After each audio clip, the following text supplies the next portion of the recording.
in 2010 and 2018, Royal Aeronautical Society in 2013, European Space Agency in 2015, and the Welding Institute in 2018. He had added more than 50 publications to his name since 2013. I request Dr. Philemon Martin to address the participants. Thank you very, very much for this kind invitation. It's really a pleasure for me to present today in front of this nice audience over there in India. As I said before, I've been to your country only once, and I look very much forward to being able to come back again once this ugly situation will be behind us. As you might have noticed from the nice description and introduction, I have been involved for pretty much the entirety of my short professional life with large-scale metallic additive manufacturing through the work that we have done at Cranfield University over here in the UK. I've been in this institution for about 10 years, and then actually I left just a few months ago to focus on the commercialization efforts to take this technology onto the market. And as such, I will be presenting some of the results of the research carried out at Cranfield, and then I will show you some examples of the parts that we've made over the years, and then I will conclude with a brief introduction to how we can make these results available to the wider community via commercial products. I've got quite a lot of slides. It's about 80 of them. However, most of them are photos, and I think we should be done in about 1 hour, leaving us a few minutes at the end for questions or comments from the audience. So without further ado, I'd like to make a start by introducing why we are trying to do this type of research in this type of applications. So if we look at this component, it's a bulkhead for the F-35. It's a 7000 series aluminum alloy. And at the moment, from placing an order to the supplier to receiving this part in your inventory, you have to wait sometimes up to 2 years. The normal time for delivery is about 1.5 years. And that, of course, is very long. Of course, supply chains are also highly constrained because there is only a few players on the market that can indeed provide components of this type, this material and this size. And there is a substantial amount of material which is wasted throughout the process. If you look at the part on the top, that is the component in its forged preformed state.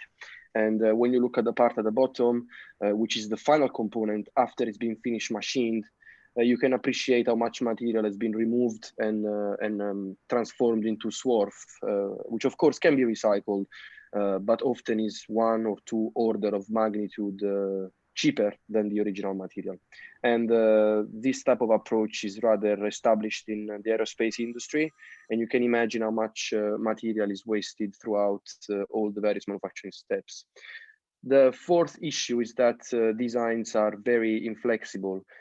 By that, I mean that if you wanted to make small modification to the engineering of the structure to improve the properties or to reduce its mass, it's actually quite tricky to do so without spending a very large amount of money.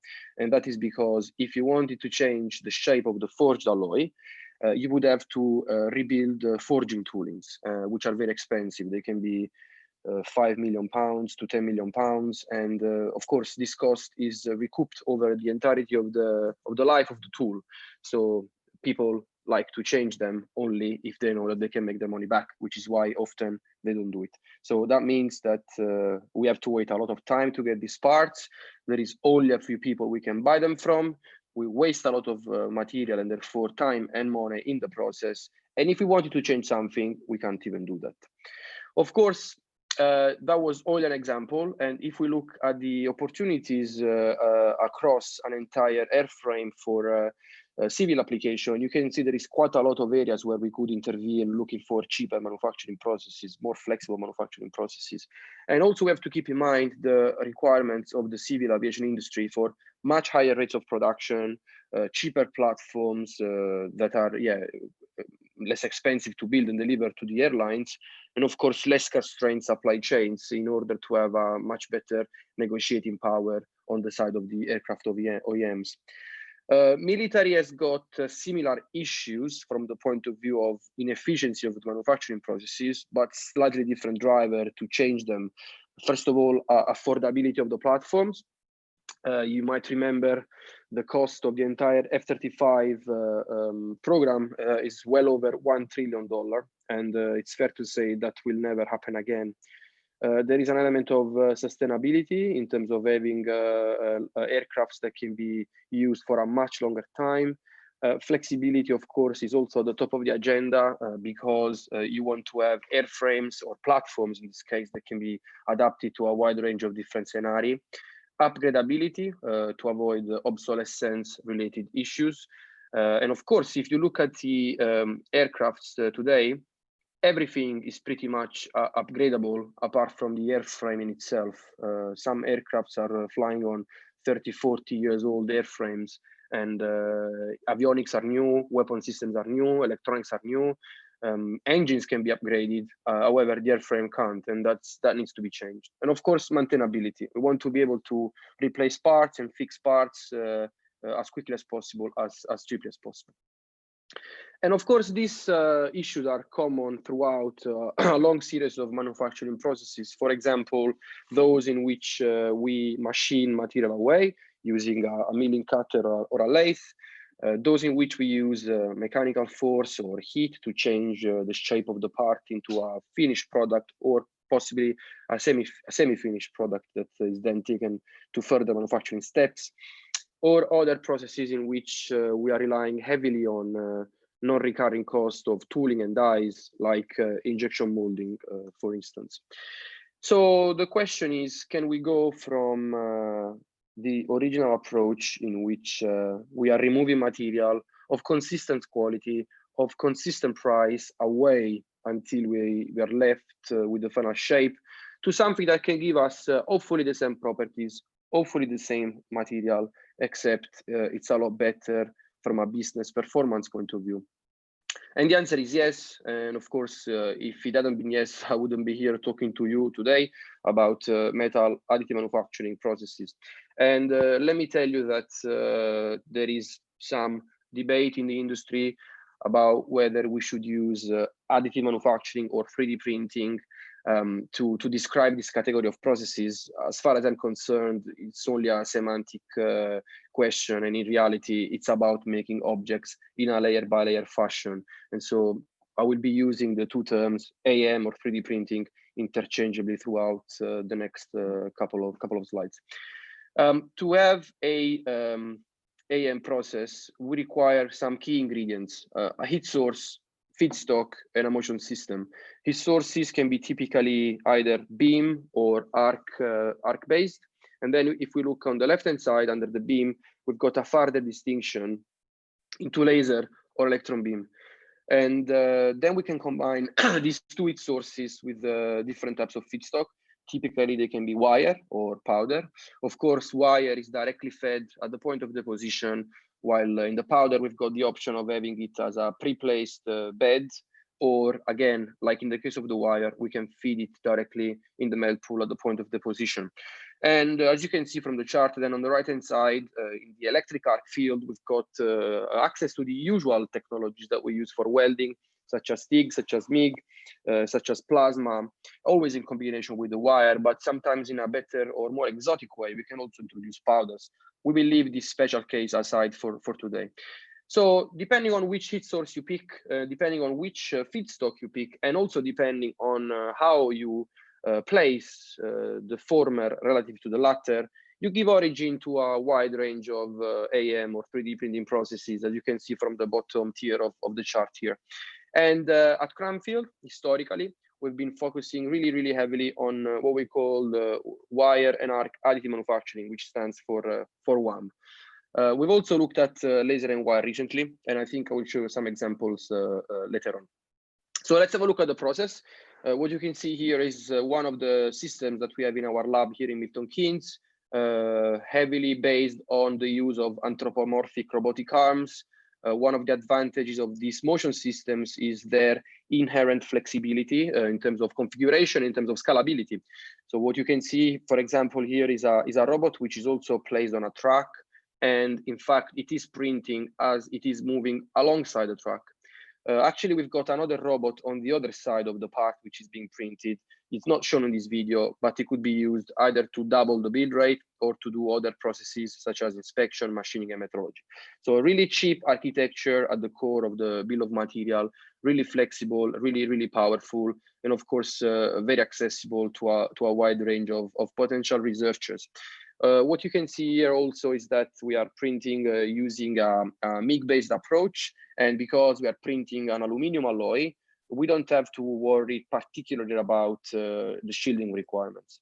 So this means that we are printing a part which is 6 meters in length, and we are doing that in open air without the requirement for a closed chamber that would either provide a vacuum atmosphere or a fully inert atmosphere, which of course makes the scalability even more possible.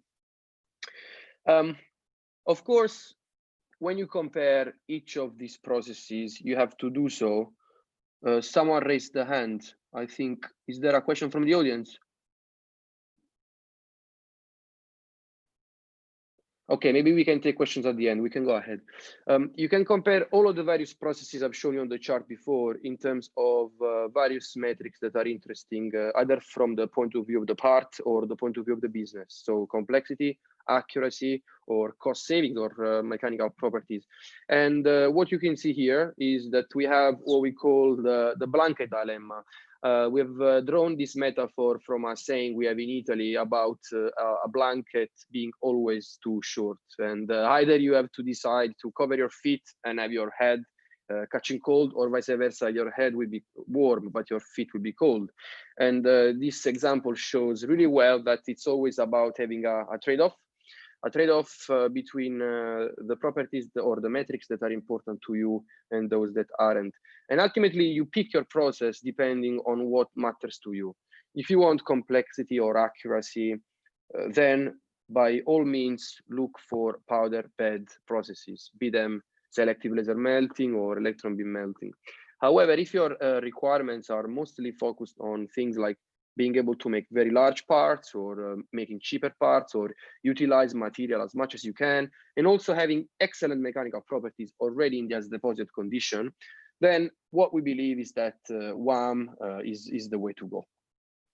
The research in this process started at Cranfield in 2006 under an overall overarching research program called WAMMAT, which stands for Maturation of Wire-Based or Wire and Arc Additive Manufacturing.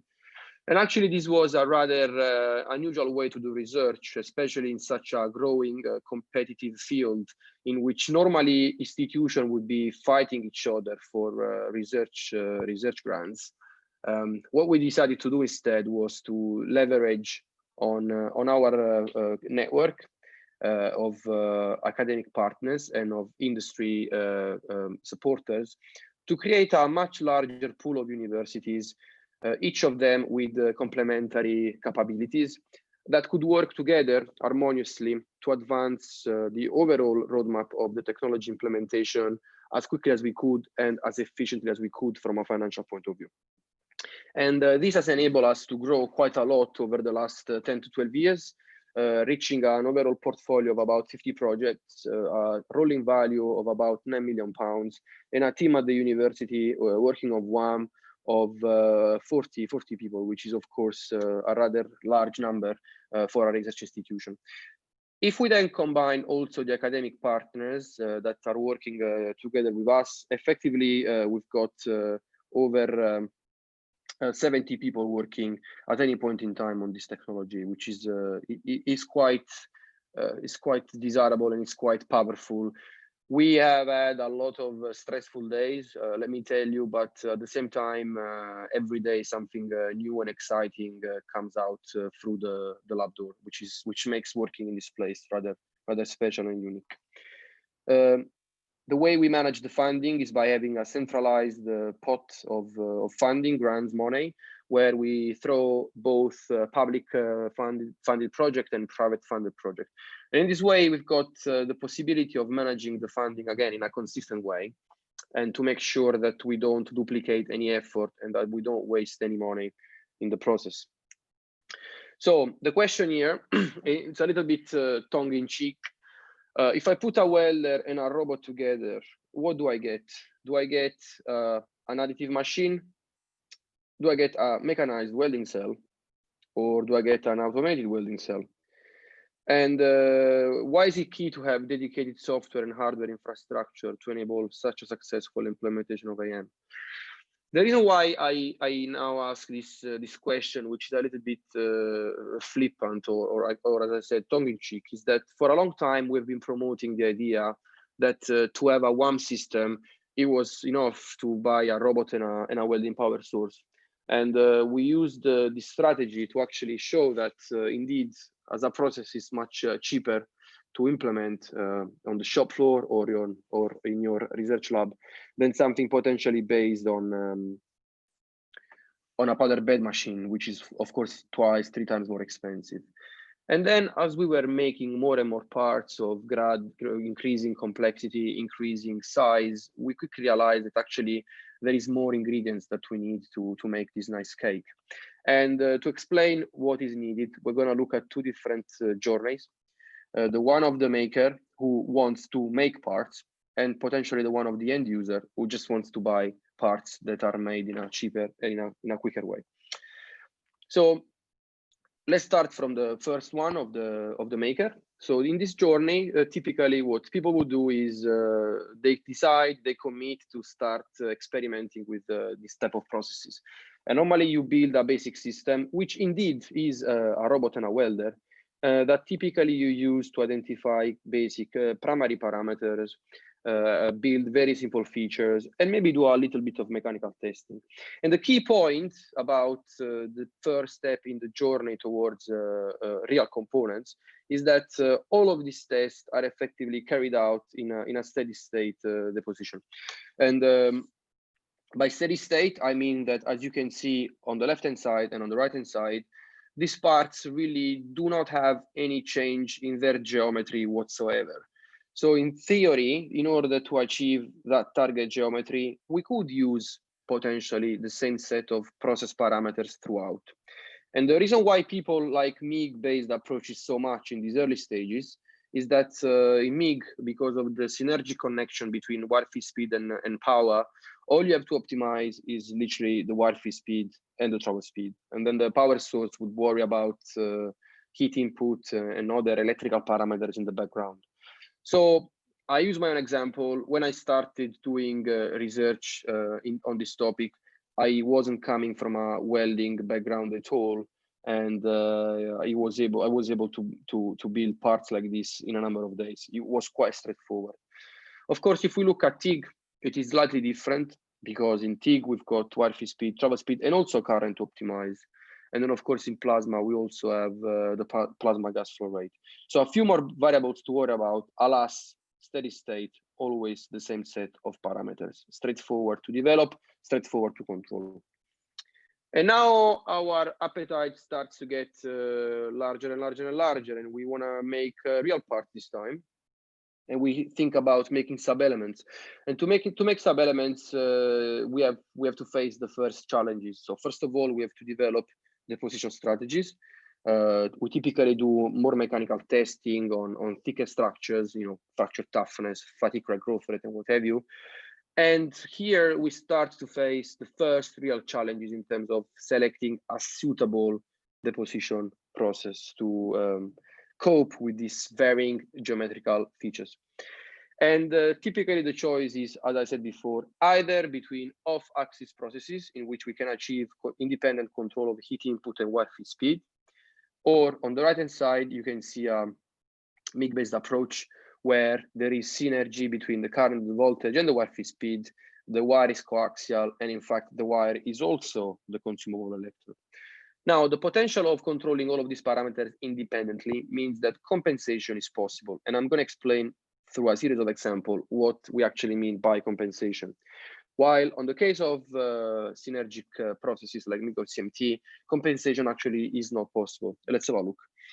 So if you see here, that's a melt pool established by a plasma arc, and you can see steady state is all good. And then when we come through an intersection, because the thermal field change due to the much higher heat conduction through the increased geometrical mass, the melt pool shrinks. And what this means is that we're introducing defects and geometrical inaccuracy in our process.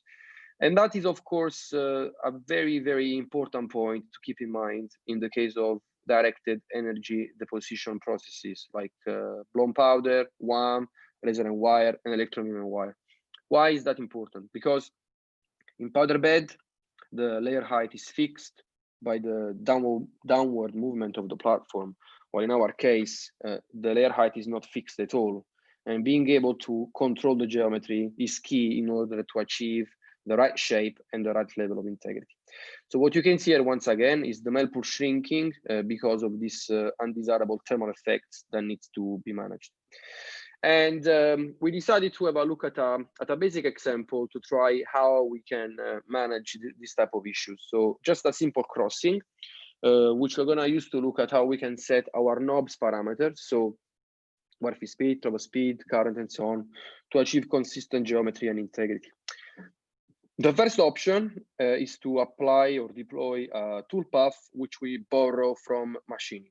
So we basically look at this crossing as if it was a pocket that we need to machine inside a metallic structure. And as you can see from the toolpath, which is represented by the black line, what we're doing is effectively filling that space as if we were machining it. And the fact that all the toolpath is black simply indicates that we are using just one set of parameters. And when you do that, you can see that you have defects throughout the geometry, represented in this case by keyhole defects or lack of fusion, and that the layer height is not accurate at all. And even after only 10 layers, we are dramatically out in terms of controlling both the geometry and the integrity. The second option is to deploy a toolpath, which is based on what we call segmentation. So in this case, the building volume, the geometry, is split into 3 sub-features. The one in the middle, which is, if you wish, your backbone, and then these 2 shorter arms sticking out from the main body of the part. And again, everything is black, indicating still one set of process parameters. Defects are much improved. However, some are still present. We can see one from the top view, and if we took a cross-section of the part, maybe we wouldn't identify some more. But the issue is that from a geometrical point of view, there is still quite a lot of inaccuracies in the layer height. And then the third step, the third option, is that of deploying still the same toolpath planning based on segmentation. However, this time we are using a multiple set of process parameters, and varying colors do indicate varying parameters. So what you can see is that we've got parameters for the ignition of the arc, parameter for the main body, which is where the process really, broadly speaking, is in steady state, in presence of the extinction, and also where the main body is intersecting the 2 arms, as you can see from this orange bit.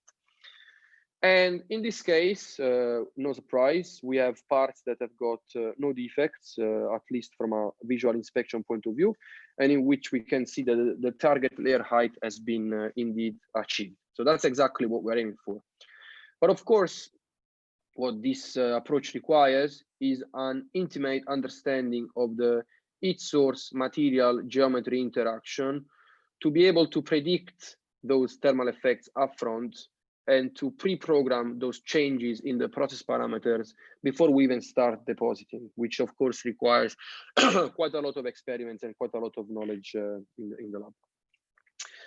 We've made simple features, we've made sub-elements, and now it's time to make some parts. So just drawing from what I've just explained, we want to be populating our toolpath plan with the process parameters that are calculated automatically. To do that, we typically have to rely on a toolpath planning software. We have to be able to control the geometry. We need to have a solid control system And then, of course, there is the overarching requirement for quality assurance and control, because now we're making parts that might be used in real scenario. As an example of toolpath plan, you can see on the right-hand side an A320 aft pylon bracket mount for an Airbus aircraft. And then on the left-hand side, the toolpath that we produced to print that component. So you can see the trajectory traced by the motion system, portrayed by this snake-like pattern. And then where the colors are changing from blue to red to yellow, those are indeed the areas in which we have to change process parameters to achieve the right integrity and the right geometry. Managing distortion, big issue.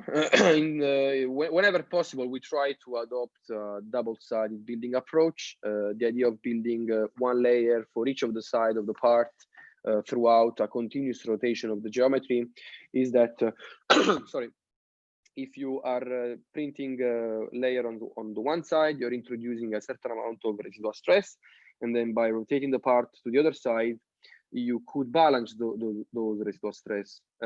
This, in principle, works really, really well when parts are affected or at risk of bending distortion. However, when your material layout or stress configuration would result in buckling distortion, actually the double-sided approach makes the situation potentially even worse, which is why for these cases, we have to develop new strategies for clamping and tooling. And indeed, once we do that, parts can be produced with no distortion at all. Finally, on the control system, what you can see here is a plasma process in which we are deliberately printing a sloping wall. And what you can see is the control system of our machine connected to an additional linear stage, which is able to move the wire, in this case, down automatically, so as to have a consistent metal droplet transfer from the wire to the part in order to keep the quality under control and to have a process which is even more robust. And of course, if you're making simple objects, this requirements really doesn't arise. However, when you're making very large parts where there always will be ever so slight variation of the layer height, it is indeed important to be able to move the wire up and down to keep track of the overall profile of the part. And then we are at the last stage where we want to make very large parts. And to do that efficiently, we have to increase the build rate. We want to increase process fidelity because on the one hand, you might argue, well, we're making large parts. Why do I have to be accurate? On the other hand, actually, the truth is that if you have the same amount of extra material for a very large part, proportionally, the waste is the same. But in terms of actual values, you will be wasting a lot more material. So as we go bigger and bigger, it is important to be able to have a higher build rate process, but also possibly an also more accurate process. And then finally, because of the size of the parts we are targeting, we really have to develop shielding solutions that are local and that are no longer relying on inert chambers or vacuum. Otherwise, we would have a very expensive machine, a very impractical machine.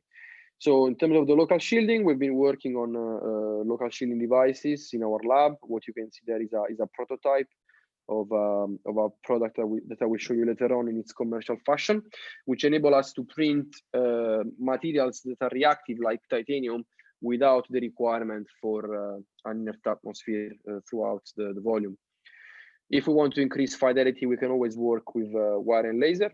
In this case, by relying on smaller diameter wire and leveraging on the higher control that laser enable us to achieve, we can print much smaller geometries with a higher level of accuracy. The features that are being printed in the video at the bottom are actually just a bit more than 0.5 millimeter in size, which is quite remarkable. And then if we want to go all the way to high build rate, high accuracy processes, we can then combine different heat sources in what we call multi-energy source. And that's something that we have just patented at the university. And what is the idea? By having multiple heat sources working together, we can somehow address that problem of the blanket, which doesn't have to be short anymore, because leveraging on multi-energy sources approach, we can potentially control the width of the layer and the thickness of the layer in an independent way. And what you can see here in the video now is that we've got a plasma and a laser in the front doing most of the hard work for deposition. And then we have two further lasers in the back, which are just controlling the shape of the tail of the melt pool in order to achieve that independent level of geometrical control. So what you can see there is that in principle, the melt pool is quite small. However, what we end up depositing ends up being quite wide in width. So everything I've shown you up until now was relying on off-the-shelf products. And as we get asked to improve rates, reduce the cost, improve the scale or the flexibility of what we do, we really have to switch towards tailored solution. And that's what we've been doing over the last 5 to 6 years. The idea was to develop an entirely new suite of products based on our knowledge of the processes, the software infrastructure, and the underpinning hardware infrastructure. So the software infrastructure and the digital workflow starts with a software, which is a ICAAMM environment that we call Planner, where we take the CAD file and we turn it into a printable file. Afterwards, once the machine is printing that component, there is a control system which is taking care of monitoring and control during the print. And then finally, once we are done with this printing process, we can have a post-build data analysis in which we can really drill down what's happening inside this data that is made available to us through a wide range of sensors that are logging information during the printing of the part. And then all the software infrastructure, as I've just hinted to, is connected to the underlying hardware infrastructure, which is comprised by the end effector. Effectively, this is what is attached at the end of your motion system, where you have the torch, the wire feeder, the machining device, and all of the integrated sensing. And then the new processes, as I said, improving our capabilities, moving away from off-the-shelf sources, and then finally bringing everything together into a turnkey solution, an integrated system, which is nothing but a machine working as a coherent turnkey system, which is a lot more than the sum of the individual hardware sub-elements that make it up. So let's have a look at the printable file, how to go from a CAD to something that the robot can execute. What I'm going to show you now is the software that we have developed at Cranfield University. The first step is to import your existing geometry. In this case, it's a random test piece designed by one of my colleagues for training purposes. So you can do that using established file formats, which can be Parasolid, Step, and so on. So first of all, you import the file. Second of all, the software carries out automatic slicing. In this case, the part is double-sided. So you've got side A slices on the left-hand side, and the slices belonging to side B on the right-hand side. That's done automatically. Then the only manual or semi-automatic step of the workflow is what we call segmentation. So again, going back to what I've shown you in the case of that simple validation test piece, which was a crossing, you have to break this layer down into individual building blocks. And here, again, the only semi-automatic operation, the only one in which the user needs to have some experience in knowing how to go about dividing this layer into building blocks that can be built with sufficient integrity. It must be said that if the layers are sufficiently similar, like in the case of the part that we're discussing just now, the segmentation can be done only once, only at the first layer. And then because all of the layers are the same, through a process called grouping, the segmentation is applied throughout. So in the case of this part, you have to segment only once on the right-hand side and once on the left-hand side, meaning top and bottom halves. You can do that in 3 to 5 minutes, and then potentially you can move on to the next stage already, which is the generation of the toolpath, which is again completely automated. So knowing how the part has been segmented, the CAM software automatically generates the toolpath, in this case based on oscillation. And then the key point again, and one of the hardest part for us to develop, was the automatic calculation of process parameters.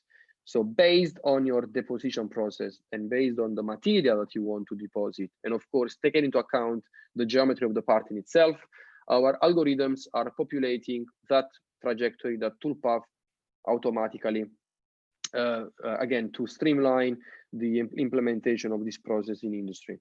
It's fair to say, if you look at what happened in powder bed, a lot of companies were selling machines that then required quite a lot of development to find out process parameters that would maximize the density or result in lower distortion. We see this calculation as being key for the implementation of the process in industry, and therefore something that must be automated.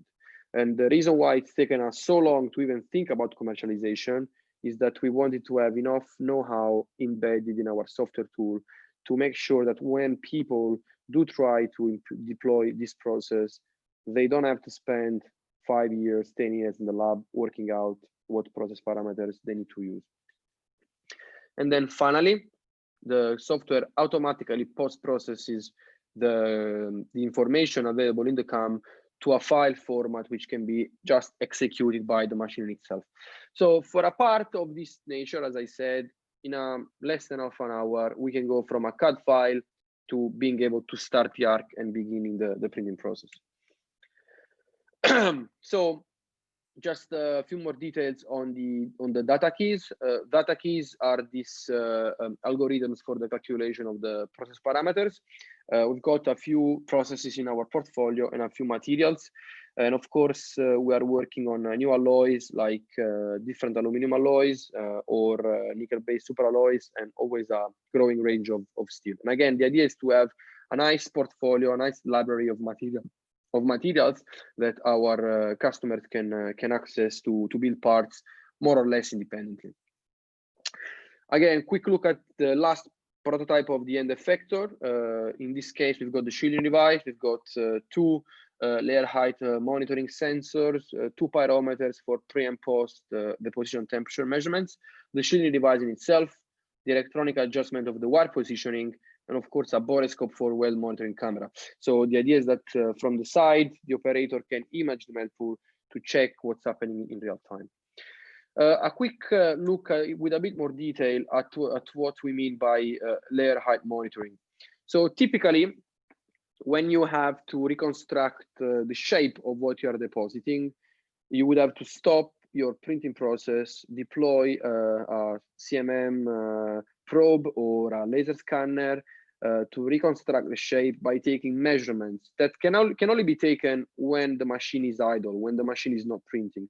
And of course, that is quite problematic because on the one hand, we do want to know, is my geometry right? But on the other hand, we don't want to spend time whilst the machine is not printing, because as we know, that time doesn't add any value to the part.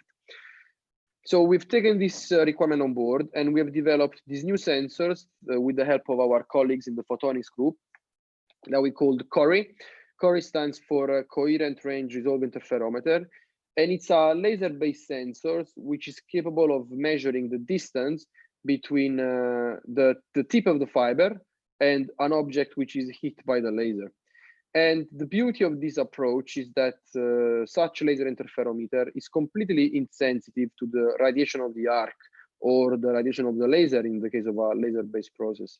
So by having one of these sensors immediately before the torch and another one immediately after the torch, in real time, we can reconstruct the profile of what we are printing. And again, if you tie this back with what I said about controlling the layer height being the most challenging aspect of directed energy deposition, in this way, we've got a really accessible way, inexpensive way to make sure that when we are printing those metallic parts, we know exactly at any point in time whether the geometry that we are printing is the right one or not. Of course, that's all connected to a control system. I'm not going to spend a lot of time on this slide because I will come back to this when showing you commercial products. But in any case, what is the idea? Again, in additive, the beauty and the curse perhaps is that we are printing geometries and material properties at the same time. And from the point of view of quality assurance and from the point of view of the operator running the machine, having a dashboard showing what's happening in real time is a phenomenal source of confidence. Maybe no alarms are triggered, nothing goes wrong, but the possibility of looking at the screen and checking that my geometry is correct, my process parameters are correct, and therefore also my material integrity is correct or should be correct is priceless. And in this infrastructure, we are logging time, the position of the robot, current, voltage, Wi-Fi speed, temperature, effectively all the sensors data that we are streaming from our machine. So once we've got all of this stuff set up, it's finally time to make parts. And therefore, this section of my talk will be focused on showing you components that we've made throughout the year. An example of an airframe structure in titanium 64 that we made for BA Systems. You can see the part on an isometric view and on a top view. And you can see on the left-hand side a screenshot of the toolpath planning software. You can just make out 1, 2, 3, 4, 5 segmenting operations. So with only 5 segmentation steps, we can toolpath plan the entirety of the part. You can have a closer look here at what this toolpath plan looks like with the segmented areas. And then on the right-hand side, the part after it's been finished machined. So left-hand side is the top, right-hand side is the bottom of the part. This component was programmed in a number of hours, in a matter of hours. So only a few hours to go from CAD file to toolpath plan. And another key indication of success for this printing was the distortion. After the heat treatment and before finished machining, the part only had 75 micron of distortion, which is rather remarkable on a part that is almost a meter in length. So again, sorry, 75 micron distortion. You might be familiar with this aircraft. It's a Eurofighter Typhoon, built as a 4th generation aircraft by a consortium of European countries, including Italy, Germany, Spain, and the UK. If you look at this photo, you can notice the engines, the left and the right one. And then what we've made here is the latest, the last frame on the fuselage of that aircraft, which connects the left and the right engine to the vertical stabilizer and to the center of the fuselage. This part is over 2 meters in width. It is by far as we know, the largest part ever made by 3D printing. It's a rather special component for us because it's a beautiful story of ugly failures, if I may say so. This project went on for about 2 years, and the first time we attempted to make this part, we couldn't even finish maybe the second layer due to residual stress and therefore distortion. I remember the starting plate was about 1 inch thick, and one of the corners came out from the tooling by about 300 millimeters. So something as stiff as titanium, as thick as that starting plate, was very much distorted. And that was a massive setback. But again, because in our program, we've got a rather large number of people, all with complementary skills, we could regroup around the drawing board, so to speak, and we developed solutions around the clamping systems that, when attempting to make this part again, enabled us to do it successfully. And as a testament to the quality of the work carried out by our team at Cranfield, we were chosen by the reader of 3dprintingindustry.com as recipient of the Aerospace or Automotive Application of the Year winner for the last year awards. A couple more numbers, 100 layers in total, 29 building segments, 7,000 toolpath points per layer, just over 150,000 lines of code.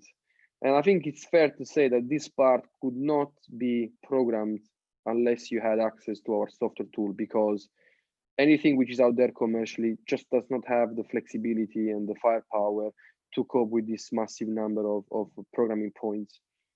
It was all built with process parameters that have been calculated automatically. with local shielding, so in completely open atmosphere. And after unclamping, as you can see from this photo, no bending or buckling distortion whatsoever. Another example, outboard landing gear rib in titanium 64, double-sided to control distortion. This part worked out to be 70% cheaper to make by additive. Why? Because if you machine this part from solid, you have to get rid of about 200 kilograms of titanium. By doing the part additively, in the case of one, we still have to remove a little bit of material. As you can see, our process is indeed near net shape as opposed to powder bed processes, which are net shape. However, in our case, we have to remove 3-4 kilograms at the very most. So despite one still requiring a finished machining operation, at the end of the day, the bottom line works out to be 70% smaller than the traditional manufacturing from forging approach. This part was also, as I said, double-sided, however, not exactly symmetrical, but this was good enough in order to control distortion despite the size. You have already seen this part before, an A320 aft pylon bracket mount, single-sided, built with in-process forging to have superior mechanical properties. And I'm going to come back to this later on in the presentation. And you might remember the toolpath plan generated automatically using 1,3D planner. That's the part on a milling machine after it's been half machined. And here you can see a photo of the component in the as-built condition on the top and in the finished machining condition at the bottom. And what I would really like to draw your attention on is how little material needs to be removed to achieve the final geometry. That's something that we try to keep in mind all the time. Being accurate in terms of deposition means less wire to print and less swarf to produce. So it's very important to leave just enough material for the roughing and for the finished machining when calculating the preform that needs to be printed. And then again, another frame, in this case, a single-sided structure. You can see that despite being single-sided and about a meter in length, it still has no signs of distortion whatsoever. And then on the bottom side of the slide, you can see a reconstructed laser scan geometry of the same part, which, as the legend shows, highlights plenty of material to enable the finished machining throughout the envelope of the part itself. Another video of another massive part being built, this time still with the prototype and effector. This is by far the biggest and possibly most complicated object we've made. It's not for aerospace application. This part is for architectural applications, actually. Is a 5 meters long cantilever beam that was designed by our colleagues over at Foster and Partner, a very prestigious architectural firm based in London. The part was made within a European Commission Horizon 2020 funded project. And what you can see is that despite plasma being an off-axis process, which sometimes puts people off because of the complexity of implementing that continuous rotation of the torch to achieve the required geometry and having the wire always being fed from the front. Actually, we have dealt with that via our post-processing routine. And even for a part with a substantial amount of intersection, changes of direction, and crossings and what have you, actually this approach works just fine. And you can see here a screenshot of the toolpath plan of the part that you have seen before in the video. And a quick look at the quality of the intersection. That was only for the first layer. Another look at the lattice being printed throughout the length of the deposition, and then the part in its tooling with Neil at the back. So Neil is one of my colleagues. And to show how user-friendly the overall experience can be, you should know that Neil joined us with a lot of experience in welding, but no experience in robotic manipulation whatsoever. And well, as we like to throw people down at the deep end, we tasked him with building this part, and he was able to do it pretty much straight away by himself. again, without having any knowledge of robotic programming whatsoever. And then you can see the part after being taken out from the tool.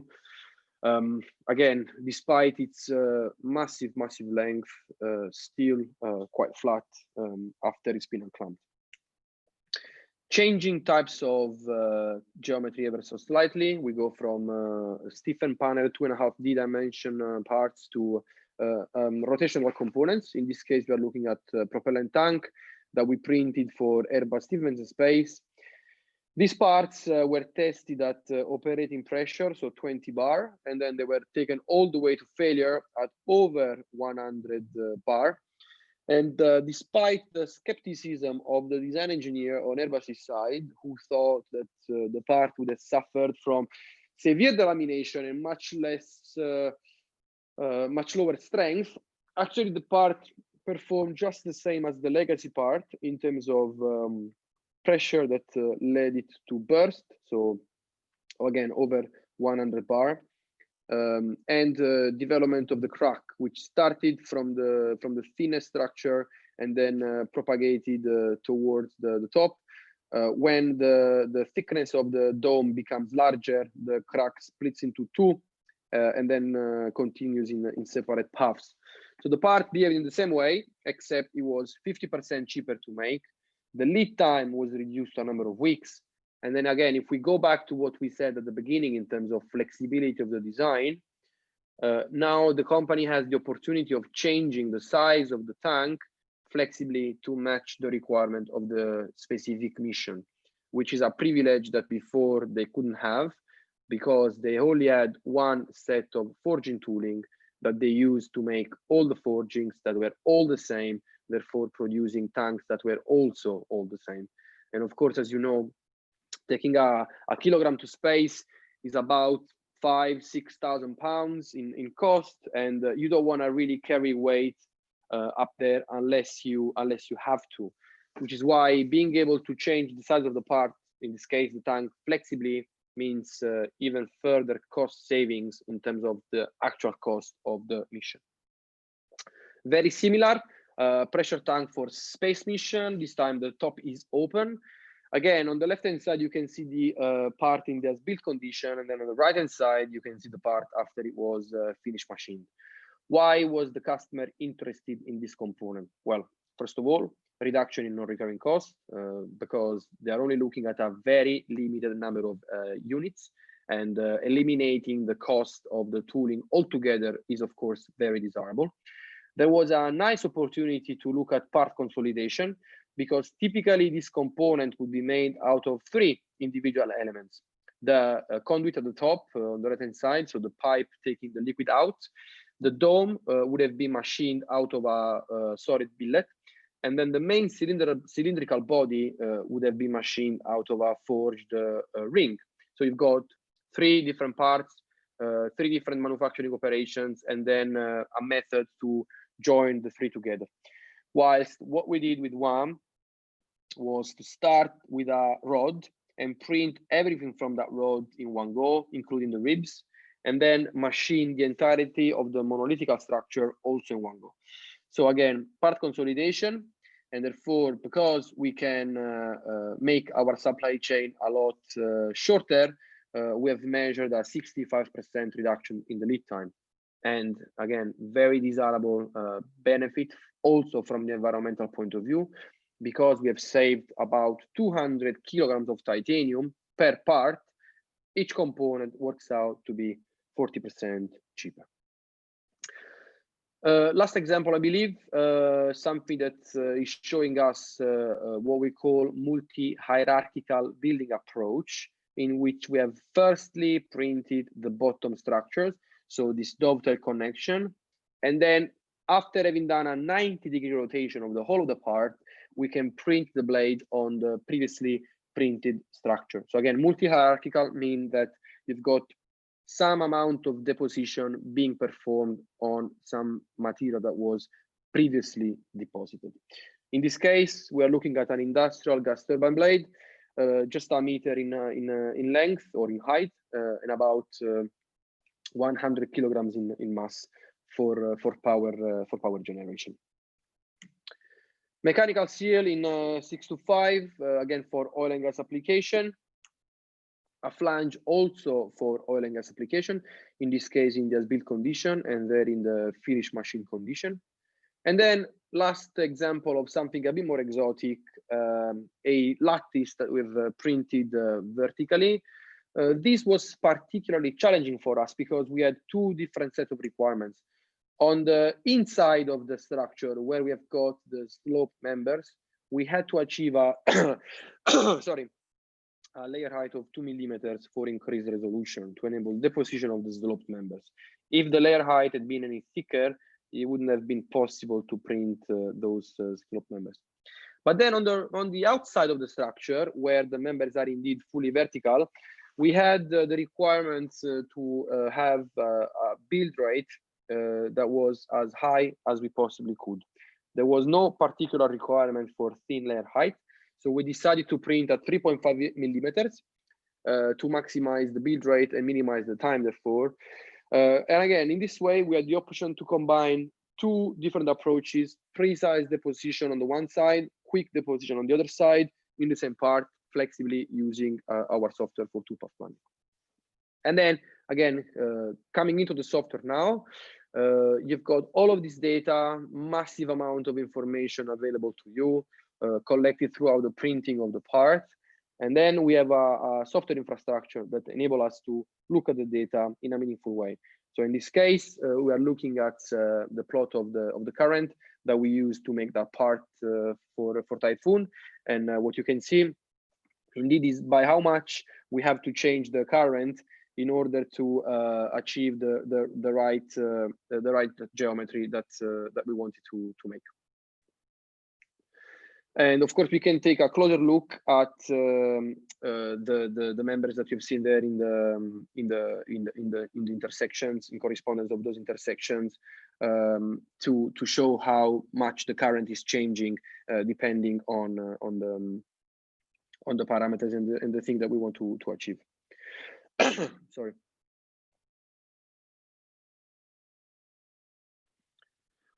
So what do we do with this wealth of know-how? How can we make that journey a lot more quicker? Sorry. That's why we have set up One3D as a spin-out company. So our vision is to be indeed the world-leading company in the field of WAM. And to do that, we want to provide all of the necessary tools and the technical solutions that are needed for the widespread adoption of this process. Again, we do not want to be GKN or Spirit or Premium Aerotech. We do not want to make parts commercially. We've been making parts for a large number of years at the university, and now we want to make this wealth of know-how available to all of you. And so to do that, we are a technology-driven company that is providing comprehensive solutions in the field of wire-based AM. The three co-founders is myself, Giallo, and Stuart Williams. We've been working on this process, again, for the longest at the university. Where is One3D today? So it was founded in June 2018 by the university and the three of us. We've completed our first raise of capital in December 2019 with the support of Acron Technologies. Since then, we've sold 2 systems. We have shipped about 10,000 kilograms of premium aluminum wire. At the moment, there is 10 of us in our team, and we expect to be 20 by the end of the year. In terms of premises, I am just gonna get the keys literally at lunchtime today of our new headquarters in Milton Keynes, where we're gonna set up a state-of-the-art application lab to support our research partners. So for the 3 competencies that we have, processes, software, and hardware, we wanna go to a suite of innovative products, meaning advanced two-path planning, data keys and control system, leveraging of what I showed you before, specialist hardware and turnkey solutions, so the machines that people want to put their hands on to make parts reliably. And then services, so approved wires, so raw materials, first right part building services, and user support and training.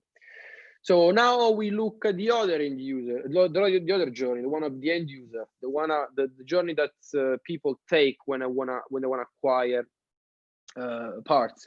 Typically, we start with a feasibility study in which we discuss with them what the business drivers are. Normally, we verify the business case and we verify the applicability of the technology. And then we normally lead into part building, mechanical test, and then cost analysis with a view of checking that indeed the numbers add up and it's worth making these parts by additive manufacturing.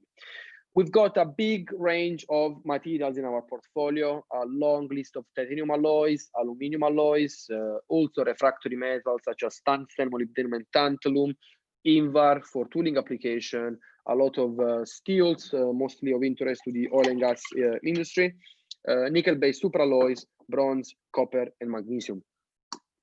If you wanted to have a deeper look into mechanical properties for all this material, please go to onemat.com/mechprop. And in this case, you can download all of our materials properties for free. We have got a big list of strength properties, toughness, damage tolerance, high cycle fatigue, and so on and so forth. So help yourself to have a look at those data. I'm not going to go into any details today, otherwise we would be spending another hour just discussing about this. Now, what is the challenge is that for some material, I think it's fair to say we are not capable of providing you with those nice forged material properties. That can be a problem in case of aerospace or highly critical application where indeed mass is important, and therefore the higher the strength, the better. And we do have a work around that, which is based on the introduction of cold work during the process. So on the left-hand side, you can see some test pieces being rolled. So the idea is that every so often we have a tool, which is a roller that is deployed and that introduces strains into the crystallographic structure of our part. And therefore, by combining the heat of the layer deposition with the energy stored in the crystal by the rolling process, we can achieve effectively forged-like microstructure. Of course, the problem with rolling is that it's slow. It cannot be done simultaneously to the deposition. Therefore, it means that the effective build rate becomes a lot lower, and you can't really play a lot with degrees of freedom. So you can't really have complicated geometries being printed. So a solution to that is to use a process like machine hammer pinning. The advantage of this approach is that it can be applied robotically, and therefore it's got a much lower system cost compared to rolling. If you have multiple robotic arms in your machine, you could apply pinning at the same time as when you're doing the deposition, which means that potentially you pay no time penalty and no reduction in the effective rates of deposition. However, what we've noticed is that from a robustness point of view, the insert's life is highly dependent on the working temperature and on the material. So some development is still required in this case. What happens when we are introducing cold work? Well, normally we would be down here versus a forged plate alloy, which is up there. And you can notice a few things. Well, first of all, indeed, the penalty that we pay in terms of strength compared to the forged product, but also a substantial amount of anisotropy in the strength. So normally the vertical direction has got a lot lower strength than the horizontal one. And of course, that's an issue in its own right. Unfortunately, in this case, you can see that the vertical, the strength measured in the vertical direction also falls ever so slightly out of the specification minima set out by the standard for forward product. However, when we start to introduce cold work, in this case by rolling, with a vertical load of 50 kilonewton first and then potentially 75 kilonewton afterwards, we can make a massive jump forward in terms of strength, all the way to become even better than the equivalent forged alloy in the case of this particularly high rolling load. So we're now producing strengths that are even in excess of the forged alloy. And crucially, they are also fully isotropic, especially in the case of plasma. You can see that the strength measured in the vertical and that measured in the horizontal direction are effectively the same. Now, if you notice, there are 4 points that are marked with a rolling load of 75 kilonewton, the purple one and the red one, same rolling load, but radically different deposition process. The red one were deposited with TIG, and the purple one were deposited with plasma. And what I want you to notice is that more or less, regardless of the heat source, with this mechanically driven approach, we can produce properties that are consistent, they're the same. Of course, when you see or measure an increase in the strength, you do expect a concomitant reduction in other properties, for example, the ductility, the elongation, and that is very much the case here as well. However, in the elongation case, because we are starting from such a high value in the case of the unrolled material, 23% in the vertical direction, 14% in the horizontal direction, even when we give some of that elongation away in favor of the increasing strength, we still are around very acceptable values of 12 to 13%. So again, better than road strength, still excellent elongation, very desirable mechanical properties. So at this point, we can say, okay, I'm comfortable with my properties, with my cost, the proof of concept part is fine. I can move on to the implementation phase, in which normally the customer would acquire a system from us. We do work on application of technology transfer, and then hopefully that will lead to an installation of a certain number of production systems before we then move on to further application where we want to roll out the same approach to a different type of parts or different product in the same organization. To give an idea of what a machine commercially looks like, that's the first machines that we've sold and that are currently being built by our integration partner. A build volume of 2 meter by 2 meter by 1.5, based on a 6-axis industrial robots. It is plasma based, but it could be equipped with any number of different processes depending on your materials.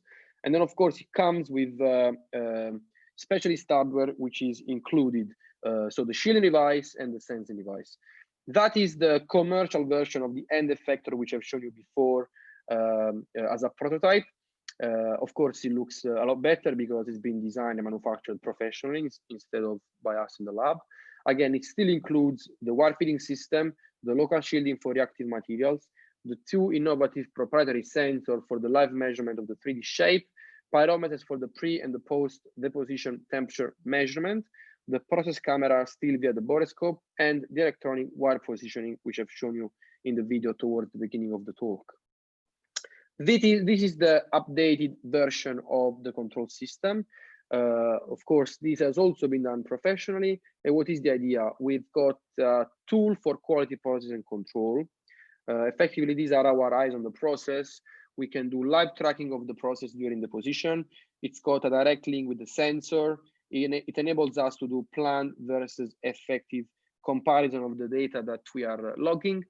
It logs everything, so we can have a manufacturing log for quality assurance. And in some cases, like in the control positioning, it enables us to do the automatic adjustment of that process parameter. And then coming to an end, customer support. We are here to help by giving you full training and support on making parts. And of course, that is intimately related to our part building service. We do not want to make parts commercially in large numbers. We want to enable anyone to make these parts. And to do that, we do one-off. We can do small batches, or most importantly, what we call first right part manufacturing services. So you guys might come to us with a CAD file of a part that you want to make. We work out how to make that component in-house, and then we can give you the program that you can take to print that part at your facility or in whatever manufacturing partner you might wanna rely on. And then last but not least, approved wires. As I said, we have been investing quite a lot of effort and resources in understanding what are the variables that make a wire an excellent wire for additive manufacturing purposes. We've looked at a few products available commercially designed for welding, and we've characterized them in terms of cleanliness, integrity of the surface, straightness of the wire itself, chemistry, geometrical consistency, and mechanical properties. And what we've noticed is that a lot of the wires designed and made for welding are wholly unsuitable for long deposition times. As you can see there, the resulting quality is out. you have a lot of byproducts deposited on the surface of the deposit in itself. And then when you're looking at straight wire versus normal wire, you see a measurable difference in the roughness of what you are printing. So by understanding what are these quality variables, this quality driver, we have now developed new wires that are made specifically for us with much higher level of manufacturing control and manufacturing quality that we are now providing in a number of chemistries: titanium 64, aluminum 2319, and aluminum, magnesium, scandium. We are working on a number of new products that will be rolled out over the next few months, but today these ones are already available commercially. So in conclusion, coming to an end finally, so since 2006, we have demonstrated that we can print high quality mission critical parts. The main business drivers for this process are indeed reduction in lead time, reduction in non-recurring and recurring costs, and reduction in manufacturing waste or emissions. We have developed software and hardware tools that enable potentially anyone to make parts using our technology. And to make these tools available to the wider community, both research and industry, we have incorporated a spin-out company which has just come to its second year of life. We are extremely happy to help end users and all of you makers along this journey, which you must take in order to industrialize WAAMM. And to do that, to help you, we want to provide as many of these tools as possible via our consistent, mature industrial ecosystem comprising software, hardware, know-how, and materials. If you want to access resources such as presentations or papers, please go to waammat.com and log in using guest for username and guest for password. If you head to the document section, you will find about 100 publications that we've rolled out over the last 12 years, and also a large number of presentations that I'm happy for you to help yourself with. So thank you very much once again. We were able to finish just on time. I hope you enjoyed the talk. And if you want to get in touch with me directly, you can email me at philo@waamfree.com, or you can use my Twitter handle at Dr. Filomeno. Again, thank you very much for the time and the attention. I hope that this was an enjoyable couple of slides that I've gone through with you. And at this point, I'm extremely happy to take any questions you guys might have. Thank you very, very much. The participants, if you have any questions, you drop it in chat box. All right.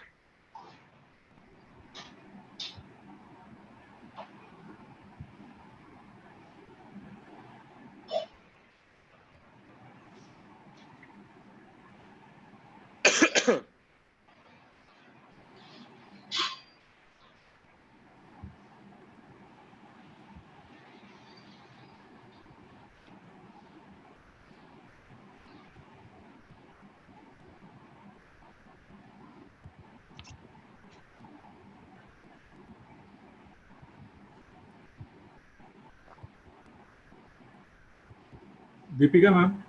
Yes, sir. Let's go further, ma'am. Thank you very much, sir, for sharing valuable information and taking time for us. On behalf of management, principal, and convener ICAAMM 20